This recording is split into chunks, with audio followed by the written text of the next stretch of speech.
Hi, everyone, and welcome back to 5 and 5, where relativity and complete discovery source come together to break down how eDiscovery actually works in practice, not just in theory.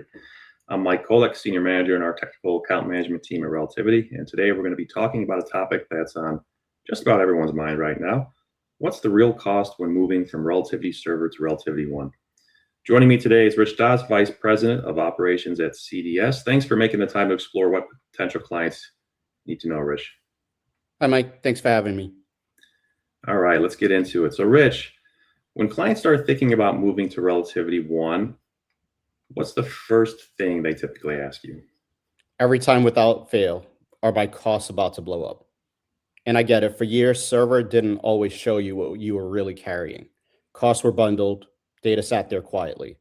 Then you get into RelativityOne, and suddenly everything's visible. Line items, usage, storage.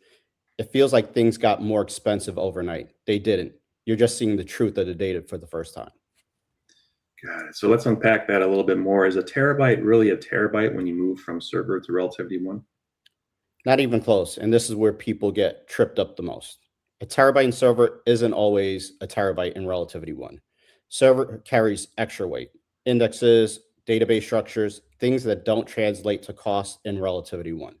So when data moves, it often shrinks, sometimes significantly. If you're doing a one-to-one math, the numbers are going to look wrong from the start. So I would say, in general, about a terabyte of Relativity Server would be anywhere between 500 to 600 gigs in RelativityOne. Got it. So if it's not just the data size, what actually causes costs to spiral? Two things: what you move and how you manage it after. RelativityOne is efficient, but it's also very honest. If you promote everything to active review and you leave it there, you're going to pay for it every month.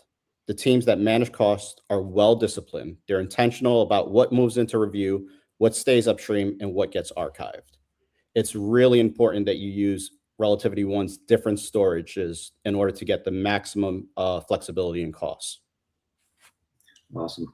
Do organizations tend to assume they need to move everything? All the time, and it's the most expensive assumption you can make. Think about it like moving houses. When you decide what's worth taking, you end up paying more to move everything, including the stuff you haven't touched in years. Most organizations have built up years of workspaces. Not all of it is active. Not all of it needs to come over. Certain data can be sunsetted. When you take the time to make those decisions up front, you reduce migration costs and your ongoing spend in hosting. Makes sense. So what should organizations be doing right now if they're thinking about migrating? I think you need to start earlier than you think you need to. Migration isn't just like eDiscovery. It's not reactive.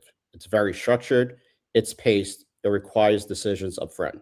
You need to understand what data you actually have, what's active versus inactive, what needs to move, and what your cost model should look like before anything happens.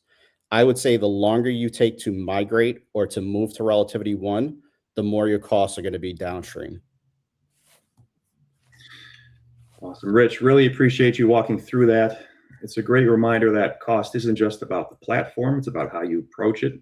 And to everyone watching, thanks for joining us for this episode of 5 and 5 with Relativity and Complete Discovery Source.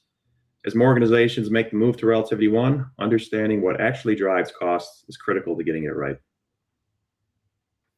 Thanks, Mike. Thanks, Rich. Take care.